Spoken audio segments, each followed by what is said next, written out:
मेरी मौजूदगी विभूतिपुर विधानसभा में है, जहां पर भाकपा माले के पॉलिट ब्यूरो सदस्य कॉमरेड धीरेन्द्र झा जी हैं। आज जानकारी लेते हैं कि विपक्ष का जो वोट देने का अधिकार यात्रा 17 अगस्त से चल रहा है और यह यात्रा का शुरुआत क्यों हुआ, इसका वजह क्या है और क्या सही में लोकतंत्र में वोट का अधिकार खतरे में है, ये तमाम जानकारी लेते हैं। सबसे पहले मेरे चैनल में आपको स्वागत है। आपका भी स्वागत है। विपक्ष के लोग 17 अगस्त से वोट अधिकार यात्रा या क्या क्या यात्रा निकाल रहे हैं, ये पक्ष के लोग तमाम चीज कमेंट्स कर रहे हैं। आपके नज़र में वोट अधिकार यात्रा क्या है?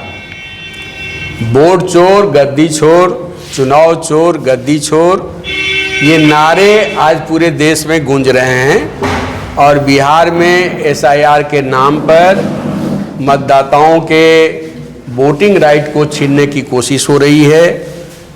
पूरे बिहार में 66 लाख, लगभग 66 लाख लोगों का नाम मतदाता सूची से बाहर कर दिया गया है और कागज पत्तर जमा करने के आधार पर और भी लोगों का नाम वोटर लिस्ट से बाहर कर दिया जाएगा। दरअसल मोदी और शाह की जो सरकार है वो महाराष्ट्र की तर्ज पर बिहार के चुनाव को ये चोरी करना चाहते हैं, अपने मनोनुकूल वोटर बनाना चाहते हैं। इसलिए ये डेमोक्रेसी पर बड़ा खतरा है, कॉन्स्टिट्यूशनल राइट पर बड़ा खतरा है और आम दलित, गरीब, मजदूर, महिला, प्रवासी मजदूर जो हमारे बिहार का सबसे, मैं तो मानता हूं कि बिहार यदि चल रहा है तो प्रवासी मजदूरों के मेहनत से चल रहा है, मजदूरों के मेहनत से चल रहा है। उन तमाम मजदूरों का नाम काटने की कोशिश हो रही है, महिलाओं का नाम काटने की कोशिश हो रही है। दलित वंचित समाज जिसके पास को न कोई ज़मीन है न अपना मकान है, उसके नाम काटने की कोशिश हो रही है।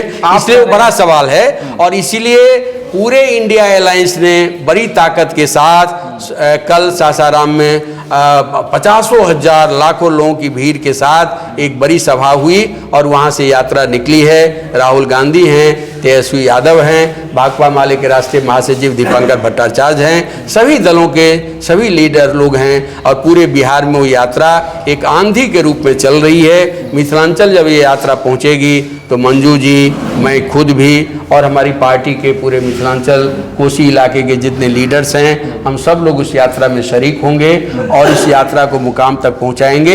एक एक वोटर के वोटिंग राइट की रक्षा हम करेंगे, हम उनकी साजिश नहीं चलने देंगे।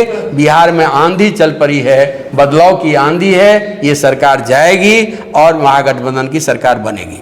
चुनाव आयोग का कहना है, उन्होंने प्रेस कॉन्फ्रेंस करके कहे कि अभी जो लोग, जितने विपक्ष पार्टियां जो भ्रामक फैला रहे हैं, एक व्यक्ति का नाम 2 जगह था, 2 ईपिक नंबर था, इसको सुधारने की कोशिश कर रहे हैं। यही विपक्ष की पार्टियां जब अन्य राज्य में चुनाव हुआ तो ये मुद्दा उठाए कि वोट चोरी किया जा रहा है, तो वोट बढ़ गया है, उसी को सुधारने की कोशिश हम कर रहे हैं। तो इसमें दिक्कत क्या है?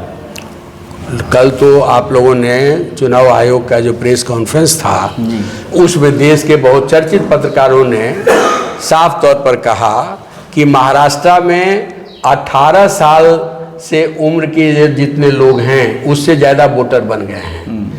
ये 60 लाख वोटर कैसे 6 महीना में बन गया, ये सवाल उठा है। तो चुनाव आयोग महाराष्ट्र से जांच क्यों नहीं शुरू किया? ये कर्नाटका में राहुल गांधी ने एक विधानसभा क्षेत्र में 1 लाख वोट के बारे में बताया, जो आउटसाइडर है, जो वहां का है ही नहीं, उसके बारे में आपने कोई जांच नहीं की। और बिहार में आप लोगों के नाम काटने चले हैं, वोटिंग राइट को छीनने चले हैं। इसलिए संपूर्ण देश में मताधिकार की रक्षा के लिए, वोटर राइट्स के लिए संविधान प्रदत्त ये गारंटी है। हिंदुस्तान पूरी दुनिया के मुल्क में पहला मुल्क था जिसने आज़ादी के साथ महिलाओं को भी वोटिंग राइट दिया। यूरोप के कई देशों में लड़ करके महिलाओं को वोटिंग राइट मिला, लेकिन भारत में सार्वत्रिक मताधिकार के आधार पर हर पुरुष को, हर महिला को, हर दलित को, हर गरीब को, हर मजदूर को, तमाम बड़े लोगों के समकक्ष राजनीतिक अधिकार मिला। इस राजनीतिक आधार को सांस्कृतिक क्षेत्र में वो वर्णाश्रम व्यवस्था को, ब्राह्मणवादी व्यवस्था को स्थापित करना चाहते हैं और वोटिंग पॉलिटिकल एरेना में भी अब वो वोटर्स भी अपने चॉइस के आधार पर बनाना चाहते हैं। इसलिए देश के संविधान के ऊपर, लोकतंत्र के ऊपर बड़ा खतरा है और बिहार की जनता सजग है। बिहार की जनता जब ठान लेती है तो बड़े बड़े लोगों को बेकाम कर देती है। मोदी शाह का जो कंस्पिरेसी है, महाराष्ट्र दूर आने की जो बिहार में उनकी कोशिश थी कि नीतीश को धकिया देंगे, अब भाजपा का चीफ मिनिस्टर बना देंगे, ये जो उनकी साजिश थी उसको बिहार की जनता ने भांप लिया है। महागठबंधन मैदान में है, इंडिया गठबंधन मैदान में है, सारे दल मजबूती के साथ खड़े हैं और अब इनकी साजिश नहीं चलेगी। एक ऐसी आंधी बहेगी कि एनडीए का तंबू ध्वस्त हो जाएगा।